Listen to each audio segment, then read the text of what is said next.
사도행전 10장 30절에서 35절까지 말씀입니다. 고넬료가 이르되 내가 나흘 전 이맘때까지 내 집에서 제9시 기도를 하는데 갑자기 한 사람이 빛난 옷을 입고 내 앞에 서서 말하되 고넬료야, 하나님이 내 기도를 들으시고 내 구제를 기억하셨으니 사람을 요바에 보내어 베드로라 하는 시몬을 청하라. 그가 바닷가 무두장이 시몬의 집에 유숙하느니라 하시기로 내가 곧 당신에게 사람을 보내었는데 오셨으니 잘하였나이다. 이제 우리는 주께서 당신에게 명하신 모든 것을 듣고자 하여 다 하나님 앞에 있나이다.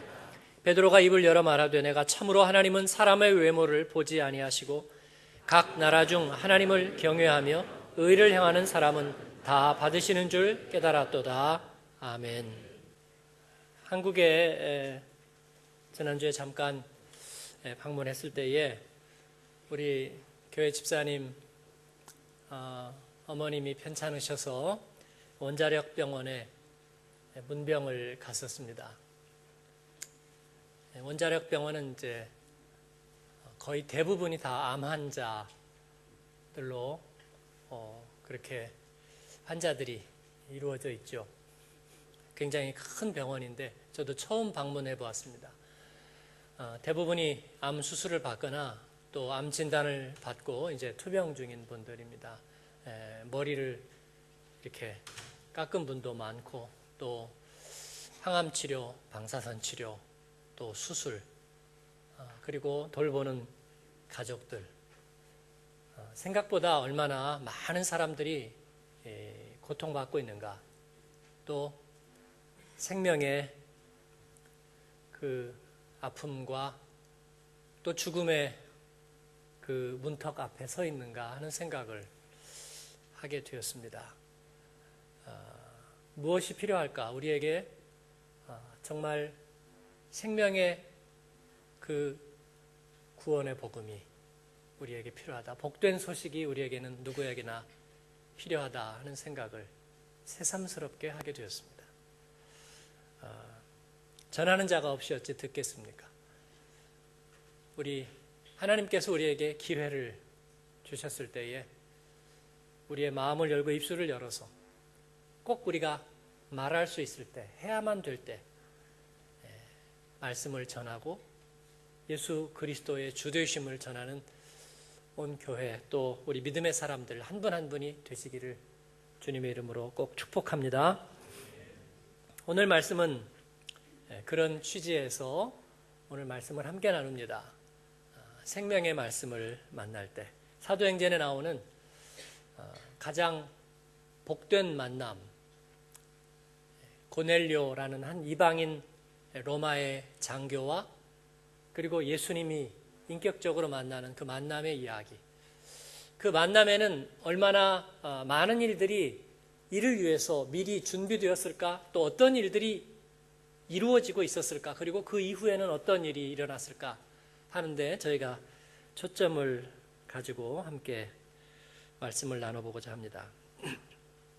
인생에서 가장 행복한 것은 뭘까 하는 생각을 해봅니다. 그것은 오늘 설교를 위해서가 아니라 전부터 제가 생각하고 또 가지고 있는 답은 뭐냐면 만남입니다. 물론 만남에는 여러 가지 종류가 있죠. 우연한 만남도 있을 수 있고요. 유행가 가사처럼 잘못된 만남도 있을 수 있고, 그러나 결정적인 만남도 있습니다. 어떤 것이 우리의 인생에 결정적인 만남이 될까? 그것은 인격적인 만남이라고 생각합니다. 인격적인 만남. 인격적인 만남이라는 것은 각자가 자유의지를 가지고 있으면서 스스로의 선택의 권리가 있으면서도 그러나 그가 가지고 있는 가장 진심과 최선과 그리고 가장 진정한 마음을 가지고 온전하게 자기를 오픈하고 그리고 모든 것을 다 해서 만나는 그 만남. 이것이 저는 인격적인 만남이라고 생각합니다.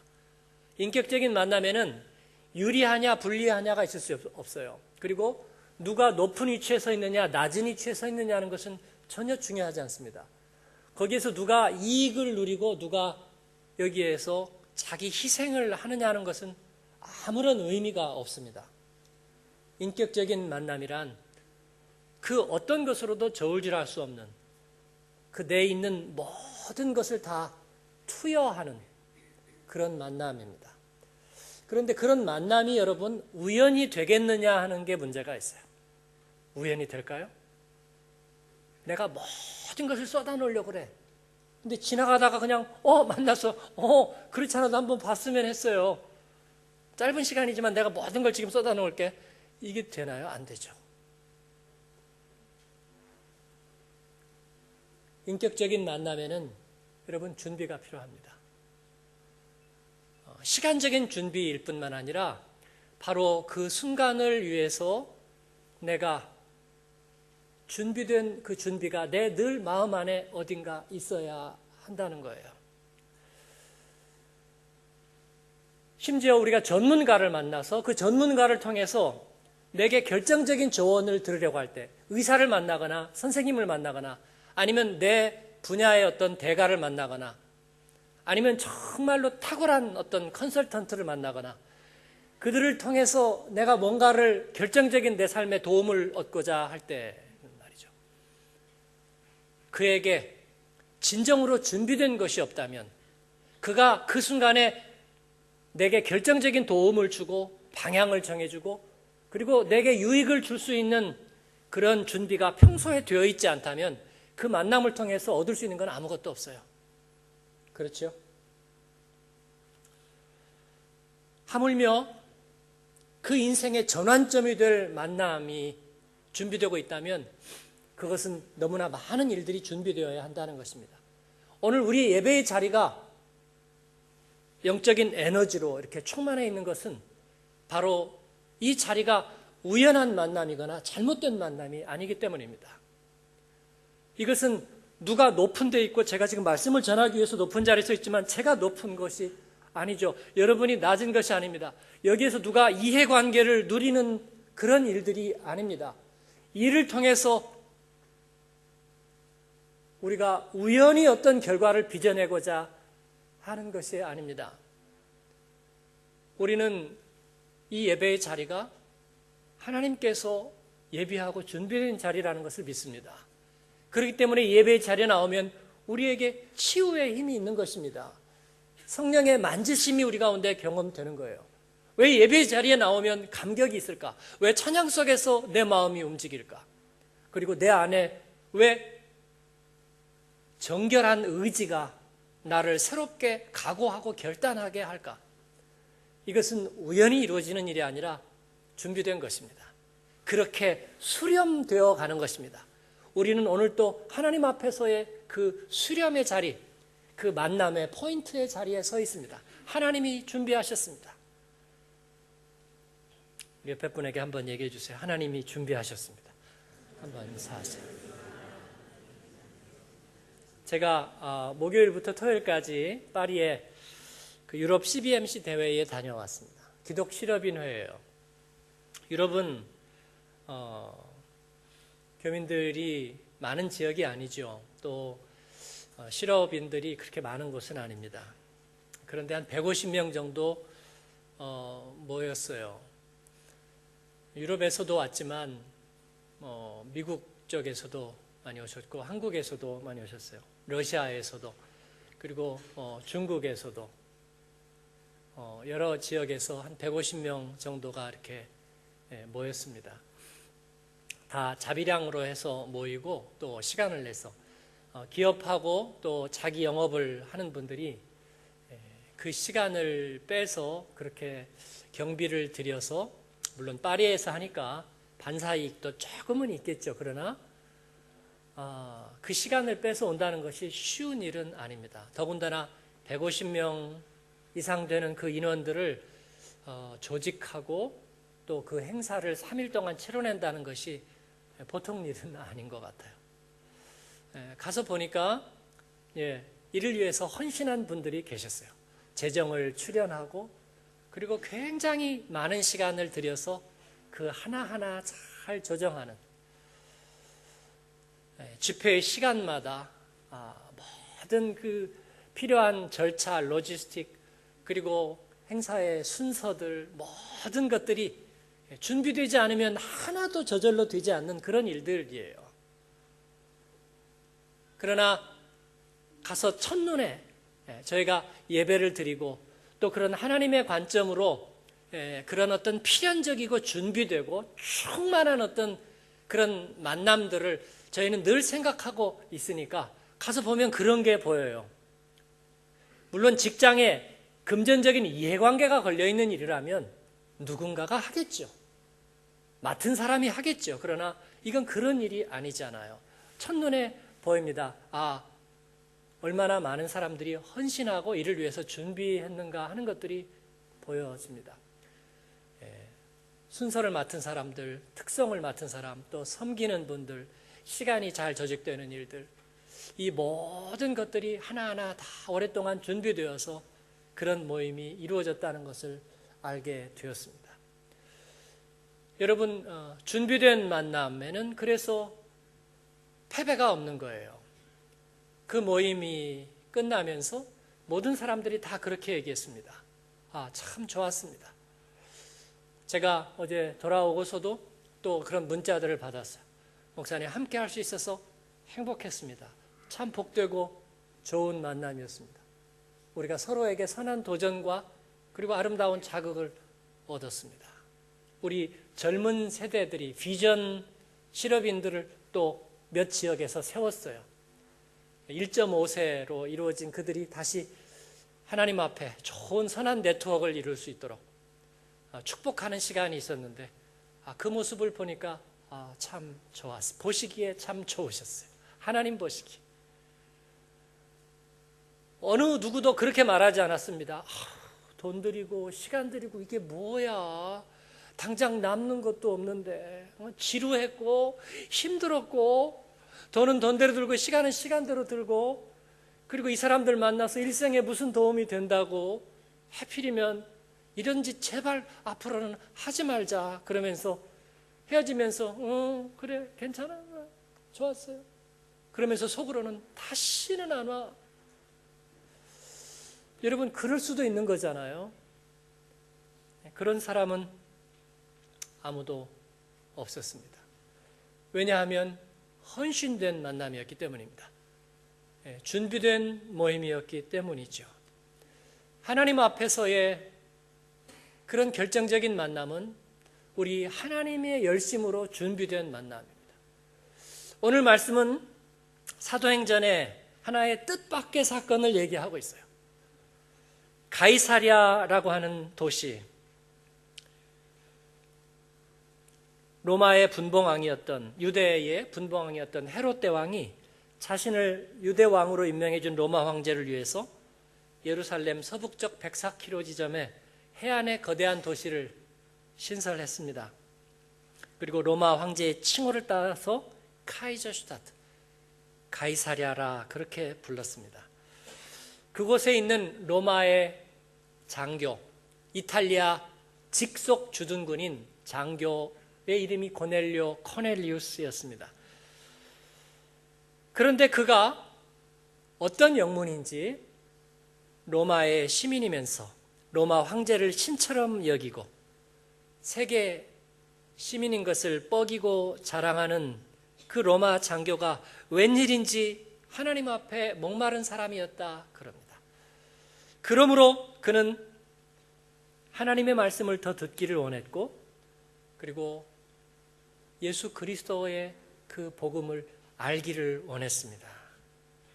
오늘 말씀은 그가 한마디로 경건하고 하나님을 경외하는 사람이라고 그렇게 말하고 있습니다. 어쨌다고요? 그래서 신앙생활 하고 싶은 사람이 여기 지금 그 사람 하나밖에 없다는 이야기입니까? 아니죠. 여러분 하나님의 역사는 항상 저는 초점이 있다고 믿습니다. 수많은 사람, 수많은 사건들이 있지만 하나님의 역사에는 하나의 초점이 있는 거예요. 그래서 그 초점을 중심으로 하나님의 역사는 진행되기 시작합니다. 인류 역사의 초점은 예수 그리스도의 십자가입니다. 그 십자가의 초점을 중심으로 하나님의 구원의 역사는 소용돌이가 일어나기 시작하는 거예요. 어느 교회가 하나님 앞에 쓰임받는데도 분명한 초점이 있습니다. 겨울이 가고 봄날이 시작되는데도 한순간의 정점과 초점이 있습니다. 고넬료는 사도행전의 하나의 결정적인 초점입니다. 사랑하는 여러분, 우리 교회가 하나님 나라에서 그러한 초점으로 쓰임받게 되기를 원합니다. 여러분의 삶이 하나님께서 기뻐하시는 그런 하나의 초점이 되셨으면 좋겠어요. 고넬료는 그러한 존재로 소개되고 있습니다. 그에게 어떤 결핍이 있었는지는 모르겠어요. 그에게 어떤 갈망이 있었는지 모르겠습니다. 그의 가정사에 어떤 불우한 이야기가 있었는지 모르겠어요. 그러나 분명한 것은 하나님이 채우시지 않으면 채워질 수 없는 갈증과 결핍이 저와 여러분의 삶 가운데 있다는 것은 너무나 분명한 사실입니다. 아무리 겉으로 지위를 어깨에다 얹고 우리가 인생의 자랑으로 몸을 감아도 우리 가운데 채워지지 않는 허탈과 공허와 아픔과 결핍은 누구나 있기 마련이죠. 자, 고넬료는 하나님 앞에 SOS를 쳤습니다. 그의 갈망은 진짜였어요. 그의 간절함은 진짜였습니다. 하나님께 SOS를 쳤어요. 어떤 일이 일어났을까요? 하나님께서는 이제 중앙통제소에서 SOS를, 구조본부에서 SOS를 접수받습니다. 그리고 어떻게 해요? 제일 가까운 구조요원이 어디 있는지를 하나님께서 검색합니다. 마치 어떤 교통사고가 일어나면 교통통제본부에서 페트롤카에다가 다 연락을 해가지고 제일 그곳에서 가까운 지점에 있는 페트롤카 신고하세요. 그러면 신고합니다. 몇 번 차 가까운 데 있습니다. 그러면 즉시 출동. 제일 가까운 데 누가 있었을까요? 베드로가 있었습니다. 믿을 만한 구조대원. 그가 가이사랴에서 50km 떨어진 욥바라는 곳에 있었습니다. 베드로는 왜 욥바에 있었을까요, 여러분? 여러분, 달마눈의 동쪽으로 갔을까요? 저는 왜 이 자리에 있을까요? 여러분은 왜 그 자리에 계실까요? 알 수 없죠. 알 수 없어요. 인생의 길을 우리가 어떻게 안단 말입니까? 바람이 어디로 와서 어디로 가는지 우리가 어떻게 안단 말입니까? 인생의 길을 어떻게 안다는 거예요? 인생에는 뜻이 있다는 건 알지만 내가 왜 그 자리에 서 있는지 누가 압니까? 여기에 대한 사도행전의 디코딩은 분명합니다. 그 이유는 한 가지. 하나님이 찾으시는 그 한 사람, 그에게 가장 가까운 이가 누구냐? 하나님은 그 일을 위해서 모든 것을 치밀하게 한치의 오차가 없이 준비하셨습니다. 할렐루야. 베드로는 자기가 왜 욥바에 있는지를 몰랐어요. 그리고 밑도 끝도 난데없이 고넬료라는 사람에게서 자기를 만나자고 연락이 50km 밖에서. 내가 왜 그리 가야 하지? 그러나 베드로의 인생에 달라진 점이 있다면 그는 네가 이제는 원치 아니하는 곳으로, 하나님께서 너를, 성령께서 띠띠워서 너를 원치 않은 곳으로 인도하리라. 하나님의 기뻐하시는 뜻을 따라서 화목제물된 인생, 하나님의 부르심을 성취하는 그 인생의 길을 네가 가리라. 베드로가 순종해서 가는 거예요. 순종해서 가는 것입니다. 그리고 가서 그 고넬료를 만났습니다.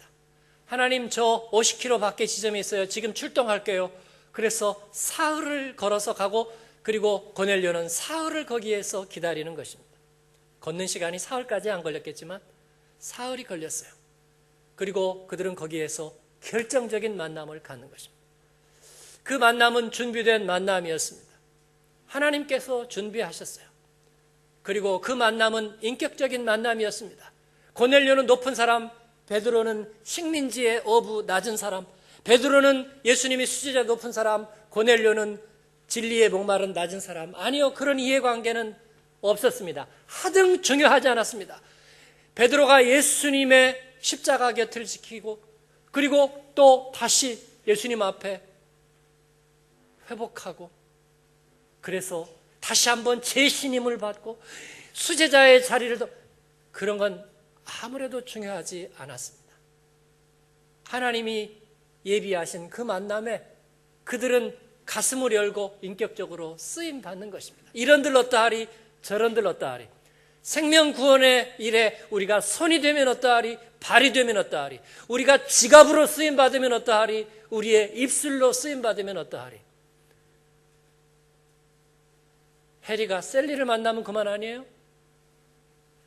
고넬료가 예수님을 만나면 그만 아니냐고요.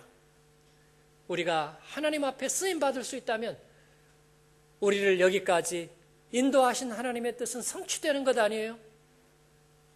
베드로는 깨닫는 거죠. 내 인생의 좌표가 왜 여기에 있는지 그를 깨닫는 것입니다. 그리고 베드로는 충만해집니다. 나사렛 예수의 복음을 그 고넬료에게 아낌없이 전합니다. 그 고넬료의 일 가족은 베드로 앞에 있는 것이 아니라 우리가 하나님 앞에 있나이다. 그 모든 말씀을 다 흡수하고 섭취하고 그들에게 성령이 임합니다. 누가 유대인이고 누가 로마인인지 구별되지 않습니다. 누가 먼저 믿었고 누가 나중 믿었는지 하나도 중요하지가 않습니다. 그들은 그렇게 사도행전에 새로운 역사를 씁니다.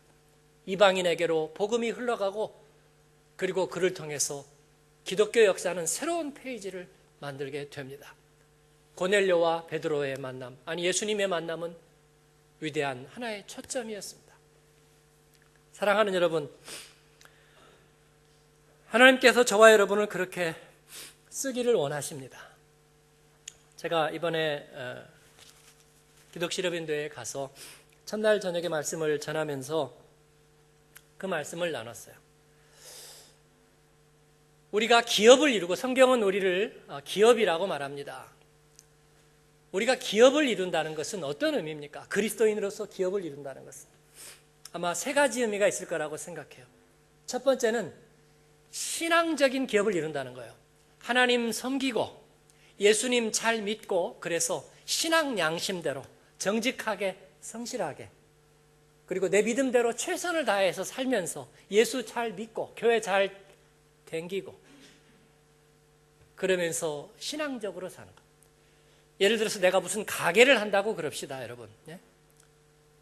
뭐 중개업을 하든지 아니면 호텔을 하든지 어떤 음식점을 하든지 어떤 가게를 한다고 그래요. 내가 믿음의 기업을 이룬다는 것은 신실한 신앙인이 된다는 거죠. 그래서 내가 이윤을 남기고 사는 사람은 마찬가지지만 그러나 하나님 앞에서 정직하게 최선을 다해서 성실하게. 그러나 여러분 그것만으로는 부족해요. 내가 정직한 가게를 운영하고 있어요. 그 가게를 가는 사람들이 기분이 좋아요. 그래서 저분 신앙생활 잘하니까 참 가면 언제나 기분이 좋아. 식당에 가서 맛도 더 있는 것 같아. 근데 그 사람이 거기에 없다고 하면 사건이 터지나요? 터져요? 안 터집니다. 그 옆에 그냥 교회 안 다니는 사람 식당 가서 먹으면 돼요. 그렇죠? 예. 다른 가게 쓰면 됩니다. 그 사람은 신앙 양심 때문에 마진을 좀 적게 남겼어요. 근데 그 사람이 없어요. 그러면 마진 좀 더 남기는 사람한테 가서 쓰면 됩니다. 그냥. 예. 무슨 차이가 있어요? 별 차이가 없다는 거예요. 예. 결정적이지 않다 그런 의미입니다. 게다가 시련이 오고 어려움이 올 때 신앙 양심 가지고 내가 그냥 정직하게 최선을 다해서 산다는 것만으로 이길 수 없는 시련들이 있어요. 경제 환경이 나빠지고 그 다음에 갑자기 어려운 일이 생기면은 그냥 그가 도산할 수도 있고 어려움을 당할 수도 있어요. 주변 사람들이 아이고 저 사람 신앙생활 잘하고 열심히 살려고 하더니 참 안 됐네. 예, 우리들의 삶의 의미는 무엇이죠? 그걸로는 해명이 안 된다는 거예요, 여러분. 해명이 안 돼. 왜냐하면 반석 위에 세운 집에도 비가 오고 물이 나고 모래 위에 세운 집에도 비가 오고 물이 나는데 우리가 그리스도인이라고 하나님이 영원한 형통을 우리에게 주지 않으시거든요. 그러면 하나님 왜 나를 여기에 보내셨지? 왜 나를 부르셨지? 나를 통해서 뭐를 원하시지? 두 번째 모델이 있습니다. 그건 뭐냐면 우리가 그냥 신앙인으로 최선을 다해서 사는 것만이 목적이 아니라 정말로 유익한 일을 하자는 거예요. 정말로 유익한 일. 한국의 김동호 목사님이 그 사회적 기업이라는 요즘 화두를 접목시켰어요. 그래서 탈북자들을 위한 공장들을 세우고 또 그들을 위한 프로젝트를 꽤 수년 전에 시작했습니다. 또 선교지에 조직적으로 어떤 농기구를 전달하고 또 구조적인 개선을 위한 노력들을 시작했어요. 내가 믿음으로 살면서 그냥 좋은 일 조금 해보자 그게 아니라 좋은 일을 위해서 우리들의 삶을 살자, 그렇게 우선순위를 바꾼 거죠. 사회적 기업, 정말 좋은 일을 해보자. 우리가 이 프랑크푸르트 안에서 혹은 내가 처한 곳에서 정말 하나님이 기뻐하시는 일을 제대로 한번 해보자 하는 것이죠.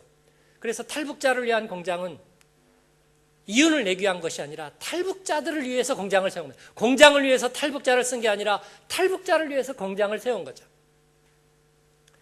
이 마치 포도원 품꾼에 비유해서 포도원 주인이 아침에도 인력시장에 가서 사람을 뽑고 점심때도 나가서 인력시장에 사람을 뽑고 그리고 문 닫기 직전에도 사람을 뽑아서 똑같은 품삯을 줍니다. 그 포도원 품꾼은, 포도원 주인은 이윤을 남기기 위해서 포도원을 운영하는 사람 같아 보이지 않습니다. 단지 사람을 돕기 위해서 포도원을 운영하는 사람처럼 보여요. 그러면서 김동호 목사님이 하나님의 나라는 이와 같은 방식 아닙니까? 그렇게 물었어요. 예, 좋은 이야기입니다. 우리가 그렇게 쓰임받을 수 있다면 말이에요. 좀 더 적극적으로 선한 목적을 위해서 우리의 기업과 우리의 삶이, 우리의 은사가 그렇게 쓰임받을 수 있다면요. 그러나 그것만으로도 여러분 불충분합니다. 왜냐하면 왜 그게 꼭 예수 그리스도의 이름만으로 이루어져야 하죠? 이 사회적 기업이라는 것은 원래 기독교에서 시작한 건 아니에요. 방글라데시에서 그레민 은행이라는 무담보 소액 대출로부터 시작했어요. 기독교 밖에서도 이루어진 일들입니다. 사람을 이롭게 하고 그리고 가난한 이를 돕고 불의와 억압과 착취해서 인간의 존엄성을 지켜내는 일. 이건 대단히 중요한 것처럼 보이지만 그러나 이 세상적인 일이기도 합니다.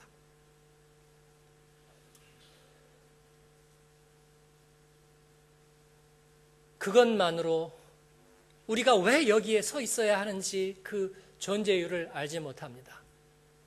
내가 하지 않는다면 국가나 사회기관이 대신할 것 아니겠습니까? 그리고 내가 노력한다고 해도 이 모든 것들을 다 해결할 수 있는 일은 아니지 않겠습니까? 세 번째 모델이 있습니다. 저는 이것을 대속적 기업이라 그렇게 불렀습니다. 그렇게 부르는 얘기가 어디에 있는지는 모르겠어요. 나의 영원하신 기업, 생명보다 귀하다. 그것은 공장 하나를 세워서 많은 사람을 고용하고 그리고 경제적인 효율성을 대단히 높여서 많은 사람에게 실질적인 이로움을 주는 것과는 별로 관계가 없습니다. 이태석 신부가 남수단에 문둥병자들과 그리고 어린이들과 가난한 이들에게 복음을 전하고 그들을 섬겼습니다. 그래서 얼마나 효율성이 있었나요? 효율성 없었습니다. 남수단은 다시 내전의 분규 속으로 들어가고 그렇게 생명을 걸고 섬겼던 일들이 작은 이해관계 하나로 순식간에 날아가는 것이 이 세상의 이야기입니다. 효율성 없습니다. 베드로가 고넬료를 만나러 요바에서 가이사랴로 걸어간 것, 그리고 가서 복음을 전하고 나눈 것, 그것이 무슨 효율성이 있나요? 그래서 몇 사람이 굶주림을 해결했나요? 몇 사람이 무지에서 벗어났나요? 그리고 어떻게 이 세상의 삶에 새로운 전망을 갖게 되었나요? 그런 것하고는 비교할 수가 없는 일입니다. 그러나 베드로의 그 만남을 통하지 않으면 결코 일어날 수 없는 일이 고넬료의 인생에 일어났습니다. 우리는 세월호 이야기를 지나면서 모든 사람이 다 그런 생각을 하게 됐습니다. 내가 선장이었다면 어떻게 했을까? 내가 항해사였다면 어떻게 했을까? 아마 여러분이 다 그런 생각을 하셨을 거예요. 나도 겁이 났겠지만, 두려웠겠지만, 그래도 내가 제일 먼저 변장하고 도망갈 수는 없어. 왜냐하면 내 안에 계신 주님이, 그리고 내가 가지고 있는 영생에 대한 확신이, 생명에 대한 하나님 앞에서의 나의 태도가 참아. 내가 그 순간에 두려움을 갖겠지만 내가 그럴 수는 없는 거야. 그 순간에 눈물을 흘리겠지만, 마음에 두려움이 있겠지만 나는 마이크를 잡을 거야. 그리고 사람들에게 빠져나가야 된다고 말할 거야. 그리고 최선을 다하자고 얘기할 거야. 힘을 내라고 말할 거라고. 그리고 거기에서 내가 생명을 얻을 수 있을지 아니면은 잃어버릴지 나도 자신이 없지만, 그러나 나는 그렇게 할 수밖에 없어. 사랑하는 여러분, 우리가 그렇게 했다면 말이에요, 그건 누가 대신할 수 있겠습니까? 그 역할을 내가 누구에게 대신할 수 있겠어요? 내가 만두집 하는데 그걸 옆에 집 만두집 주인한테 맡길 수 있겠어요? 아니죠. 못 맡깁니다. 만두는 그 집이 만들으라고 할 수 있겠지만 나의 그 역할은 나만이 할 수 있는 일입니다. 그 역할은 하나님 앞에서만이 할 수 있는 일입니다. 그리고 그 역할은 누가 대신 줄 수도 없는 일입니다. 생명에서 생명으로. 예수님께서는 내가 1.2m 십자가 위에 들리면 너희 모두를 내게로 오게 하리라, 아버지께로 오게 하리라, 그렇게 말씀하셨습니다. 그 예수님의 기업은 유일한 기업입니다. 십자가의 기업, 대속의 기업입니다. 주님의 십자가는 그곳에 세워졌어야 되었습니다. 우주의 중심입니다. 사랑하는 여러분, 저도 여러분도 결핍이 있습니다. 여러분은 훌륭하시니까. 저는 자존감도 낮고 못났습니다. 인생을 돌아보고 결산을 해보니까 대차 대조표가 잘 안 나옵니다. 아마 많이 났을 거예요.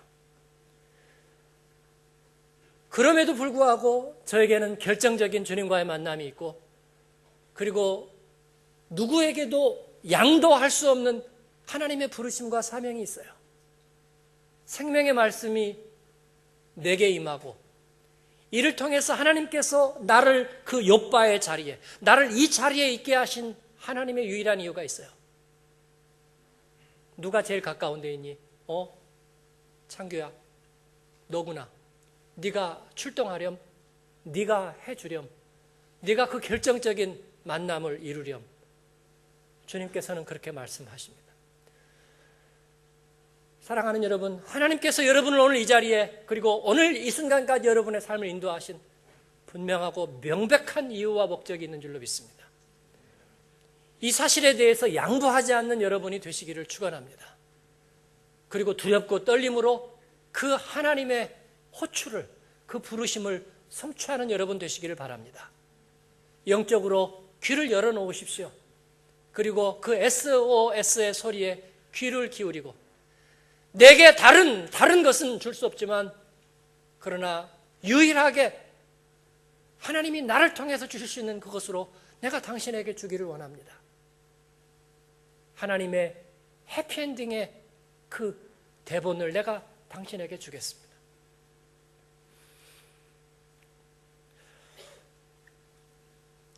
저는 그런 자부심을 갖게 되었습니다. 하나님께서 반드시 저를 통해서만 말씀하실 수 있는 일이 분명히 있는 거라고, 그래서 내가 지금 이 자리에 있는 거라고, 그런 분명한 확신을 갖게 됐어요. 이번에 말씀을 전하고 오면서도 분명히 그렇게 생각이 됐습니다. 여러 부류의 사람들, 여러 곳에서 온 사람들, 저는 수출용이 아니라 내수용입니다. 내수용 사역자예요. 그래서 그렇게 수출용으로 많은 사람들이 모인 데 가면 굉장히 제가 가슴이 쫄려요. 겉으로 그렇게 안 보인다고 그러는데, 어쨌든 저는 지역 전문가이지 전국구 스타는 아니에요. 제가 우리 사역반에도 그렇고 여러 군데 다 기도 제목을 냈더니 어떤 분이 집에서 새는 바가지가 밖에서도 샌다고 집에서 말씀을 잘 전하셨으니까 밖에서도 잘 전할 거라고. 참 비유가 묘하다.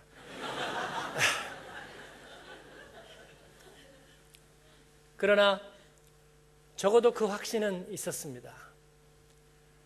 그냥 일반적인 이야기, 어디에선가 들은 직한 이야기, 그냥 좋은 이야기가 아니라 하나님 그 순간에 꼭 있어야 될 그 말씀을 나를 통해서 전하시려는 것이죠. 그를 위해서 아니라면 내 삶은 의미가 없는 거죠.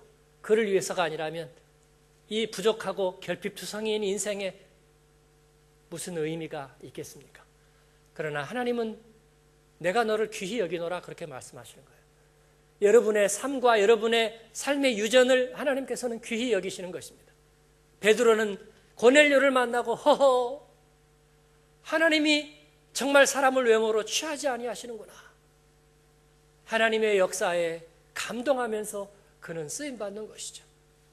나를 여기로 인도하신 하나님의 뜻이 분명하시구나. 고넬료는 주님을 만나고 많은 것이 변했을 겁니다. 적어도 5가지가 변했을 거라고 저는 생각합니다. 그의 인생의 바탕색이 십자가의 은혜의 칼날로 바뀌었을 거예요. 그도 이제 누구를 만나면은 권세로 보거나 나에게 이해관계가 있는가 그렇게 보지 아니하고 그에게 나만이 줄 수 있는 결핍은 없는가? 내가 주지 않으면 안 되는 이유가 그에게는 없는가? 바로 그 은혜의 색깔로 그 인생을 보게 되었습니다. 그에게는 천국의 렌즈가 생겼을 것입니다. 천국의 앵글. 하나님 나라의 빛으로 바라보는 그 렌즈가 그에게는 생겼을 거예요.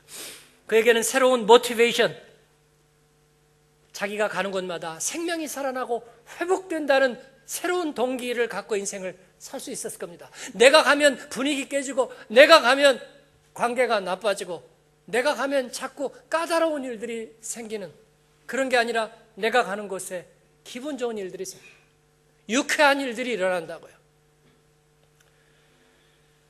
네 번째는 그에게 새로운 불꽃, 새로운 패션이 있었을 것입니다.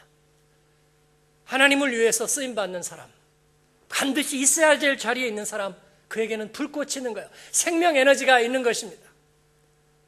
사랑하는 여러분, 지난 주간에 뭐 안 좋은 일이 있었습니까? 꼬이는 일들이 있었어요? 아니요, 하나님의 일은 그런 일로 판단되지 않습니다. 쉰들러 리스트의 쉰들러는 그 많은 생명들을 사고 그리고 자기는 기업에서 도산했습니다. 그러나 이런들 어떠하리 저런들 어떠하리, 생명을 살리고 보이는 기업이 도산한다면 그건 역설적인 영광 아닙니까? 사랑하는 여러분, 저와 여러분에게 그런 구조선에 구조되어 온 자부심 있게 되길 바랍니다. 여러분에게 불꽃이 있게 되길 바라요. 마지막으로는 고넬료의 인생에 행복한 결론이 있었을 겁니다. 피날레가 있었습니다. 모든 것은 예정된 결론입니다. 예정된 결론, 그것은 아무에게나 일어나지 않아요. 준비된 이에게, 결정적으로 쓰임받는 이에게, 그리고 참된 비밀을 아는 이에게만 예정된 결론은 일어나는 것입니다. 여러분이 행복했으면 좋겠습니다. 우연처럼 백마 타고 오는 초인이 갖다주는 선물처럼, 아니 산 너머 남천에서 불어오는 향기처럼 그런 해피엔딩이 아니라 우리가 하나님 앞에 쓰임받고 하나님이 준비하고 예정하신 그런 온전한 결론이 있는 해피엔딩의 삶이 있으시기를 바랍니다. 그런 일들이 일어날 수밖에 없습니다. 왜냐하면 주님이 우리 안에 계시기 때문에, 주님이 우리를 보내셨기 때문에, 주님이 오늘도 우리를 호출하시기 때문에 너 거기 있니? 나를 도와주렴. 그리고 나와 함께 이 일을 이루자. 너는 나의 센트 메시지, 보냄을 받은 메시지야. 너는 나의 도구야.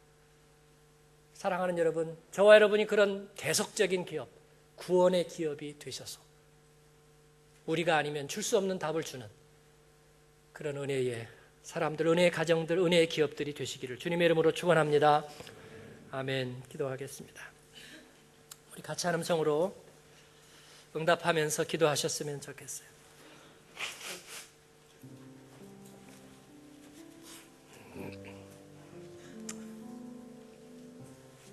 하나님, 사람됨의 뜻에 대해서 우리가 흔들렸습니다. 최선을 다하면 뭐해? 재능이 있으면 뭐하냐고. 모든 것은 뒤웅박 팔자인 거를, 카오스의 산물이고, 그리고 모든 것은 다 우연히 이루어지는 일일 뿐인 걸. 여러분, 그것은 죄밖에 없습니다. 그러나 하나님의 선은 모든 것이 합력하여 선을 이루는 것입니다.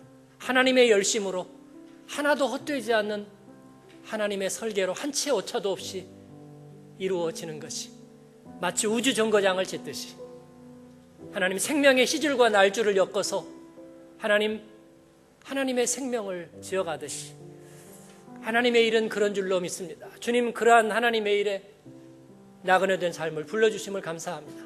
결핍투성이지만 부족하지만 우리에게 눈물과 아픔과 헤어짐도 있지만, 그러나 주님께서 이 모든 것들을 통해서 결정적인 만남을 이루시고 하나님 우리를 화목제물 되게 하시고 하나님 우리를 달이 되게 하시고 살리는 손과 발이 되게 주님께서 사용하실 것을 믿습니다.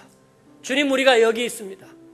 하나님 가까운 곳으로 주님 저희를 보내주시고 말씀을 전하게 하시고 손잡아 일으키게 하옵소서. 우리가 그렇게 쓰임받게 하여 주옵소서. 우리 같이 주님 앞에 우리 마음을 드리며 한번 기도하면 좋겠습니다. 기도하겠습니다. 하나님 아버지 감사합니다. 주님께서 아버지 감사합니다. 하나님, 내가 죄인 되었을 때에 나를 향한 하나님의 사랑을 확정하신 주님을 찬양합니다. 하나님, 나를 구원의 집으로 하나님이여 구속의 도구로 사용하시는 하나님을 찬양합니다. 하나님, 생명의 말씀을 만나고 그 주님을 만나고 하나님 다시 사는 기쁨이 있는 하나님 그 은혜를 우리가 누리게 하여 주시고, 하나님 우리를 여기까지 인도하신 하나님의 교회 하나님, 저희가 성취할 수 있도록 도와주시고, 그가 아니면, 내가 아니면 할 수 없는 그 일을 주님과 함께 할 수 있도록 하나님 도와주시고, 하나님 그 자리에 서 있을 수 있도록 도와주시옵소서. 하나님 감사합니다.